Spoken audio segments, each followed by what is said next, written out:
Hello, you're watching World Talks on TVP World. My name is Sasha Farbach. Poland's National Security Council meets this Wednesday under President Karol Nawrocki to examine the implementation of the EU SAFE program, as well as the potential engagement with U.S. President Donald Trump's Board of Peace. Now, what does this mean for governance and defense, as well as diplomacy? We'll discuss it now with our guest, Jowanka Jakubek-Lalik, Associate Professor at the Faculty of Law and Administration, University of Warsaw. Welcome back in studio. Thank you for having me. All right, National Security Council. What is this function of this council? What does it do?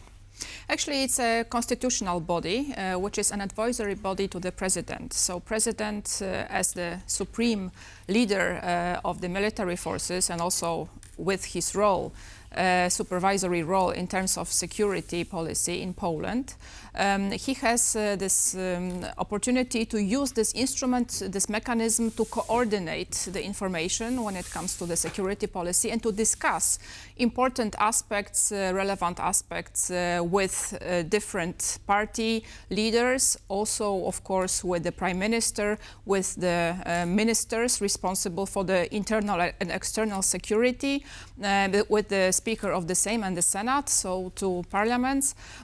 So this is an instrument to discuss. This is the instrument to also reach some conclusions. However, they do not have any decision-making powers. So this is not something to replace the Council of Ministers. This is not something to replace the government. This is just the council that serves an advisory body to the president. Okay, but nevertheless, you mentioned advisory body. Looking at the timing, what in particular has set this off, and how, let's say, regular are these meetings? What has to happen for it to be convened?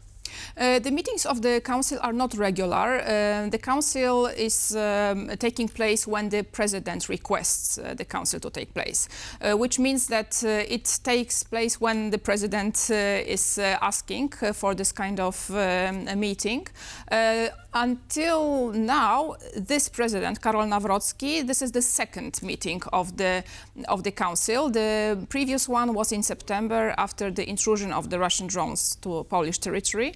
So that was the first occasion for this kind of meeting, and currently this is the second meeting that will take place. Okay. So remember those drones in Poland, that was quite serious. Yes. Now, as you said, this is only really the second time. So let's talk about what's on the agenda here. One of the main things is the security action for Europe, this EU defense idea of loans. So tell us a bit more about why this is on the agenda, what's going to be discussed.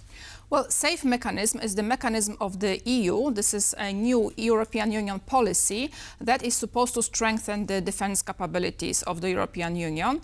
And this is a financial instrument which can really boost the industry when it comes to defense capabilities, and also larger programs when it comes to improvement in the sphere. So there are really a lot of, let's say, internal programs within this mechanism that could be very, very beneficial also for Poland, because Poland, in its geopolitical situation, also with the capabilities of the Polish defense industry, can really benefit a lot from the SAFE instrument, from the SAFE mechanism. And on that note, just for our viewers to remind them, I mean, SAFE, this whole mechanism, as you said, 150 billion euros in total. Now, Poland is getting the lion's share of that, I believe, almost a third, just greenlit by EU ambassadors, I believe, on Tuesday.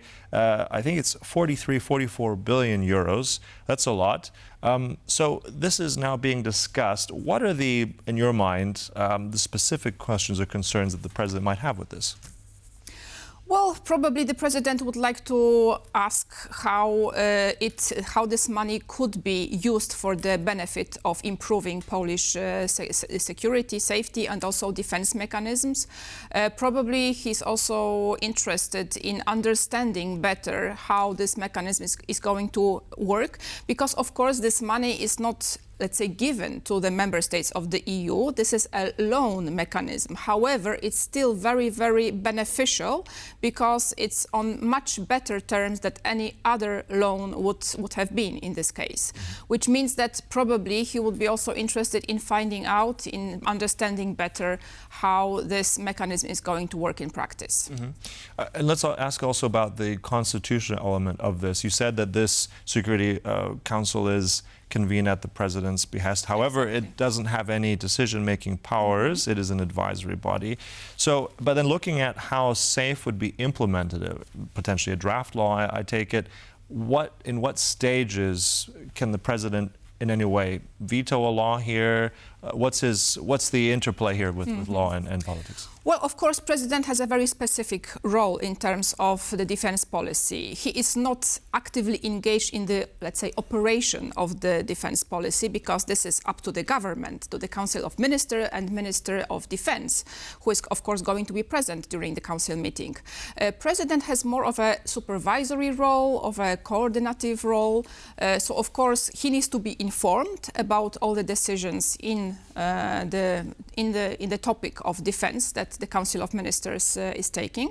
However, on the other hand, he does not have any individual powers to influence the government's decision-making. He's more like a supervisory body who is responsible in general terms, in strategic terms, for the defense of Poland. In operational terms, this is the job of the government. Okay. So then looking also what one of the sticking points might be here, I think it's also very much that with these loans, right, that have to be distributed, there is a condition that this must remain within Europe, within European member states, right? So are there exceptions to this? Is this maybe the reason why he's concerned, or what are the concerns and challenges here? Indeed, that might be a topic for the discussion, because the SAFE mechanism is directed, as you said, to the European Union defense capabilities. So it should strengthen the capabilities of the EU and its member states in terms of defense, and also in terms of investment in defense industry within the member states of the EU. Which means that, for example, buying weapons or buying some other equipment from the countries outside of the EU are not going to be covered by this mechanism. Of course, it still can be done, but not within this specific mechanism of the EU. So, of course, there can be a debate to what extent, for example, buying some equipment from South Korea, from US, from other countries, could be still the priority of the government if we are also going to be part of this mechanism, and this money should be also transferred within the European Union and invested here internally. And let's also talk about the specifics. I mean, what kind of systems are we looking at? I mean, does this concern tanks? Does this concern cybersecurity things? Can you give us any kind of indication with what would be funded and built up with this? Well, modern defense is a very complex project. So it's not only about buying tanks, buying weapons, but it's investing in security in a much more broader terms. Cybersecurity is one of the crucial elements of the security of the state. And as we can see, the number of cyber attacks on infrastructure, on government servers are increasing, and the government is reporting that. So investing in strengthening those aspects of security is also of crucial importance. Yeah, and I think it's over 130 projects. Apparently 80% of that will remain in Poland as well, with a lot of money at stake. Now, let's go on one scenario. If through the course of the day, through these consultations, the defense minister is also going to be there. What if the president decides to say, well, this is not in the interest, he potentially goes against this, he vetoes this draft in some way? What happens next? Is that the end of the story of SAFE for Poland? Not really, because the president does not have this kind of veto power when it comes to vetoing this kind of mechanisms, because the European Union is based on the cooperation of member states, and Poland is represented by Council of Ministers, by the government. So the government is in charge of accepting or refusing any kind of proposals from the EU, and president does not have this kind of role just to stop this kind of process. Of course, he needs to be consulted. The best scenario is always to have the agreement and to have both sides on the same line. However, if there is a disagreement, it's important to remember and understand that the Council of Ministers, the government, is in charge of the decision-making for Poland. One more quick one. I mean, cohabitation, as it's called here in Poland, it can be tricky at times. With security on one hand, also foreign policy, I want to ask you really quickly, because the Board of Peace, Donald Trump's Board of Peace, is being being discussed if Poland should join or not. What do you make of this? And are we going to have a decision in this way also with this meeting? Well, this kind of decision should be also taken in cooperation with the president and with the government. So those two parties need to agree what to do with this kind of proposal, to what extent it serves the interests of Poland, or to what extent, well, of course, this proposal has some, let's say, dangers, some difficult aspects. So they should be discussed, and it should be weighed to what extent it indeed serves the Polish interest, and then the decision should be taken together. So the President and the Council of Ministers, the government, should decide what to do with this kind of proposal. All right, so still discussions and consultations ahead of us, I believe. But look, thanks for making sense of it all for us. Really appreciate it. Always a pleasure having you in the studio. Jowanka Jakubek-Lalik there. Always thank you for your Pleasure is mine. Thank you. And thank you for joining us here on World Talks. But stay right here on TVP World more for news and commentary right here. Bye-bye.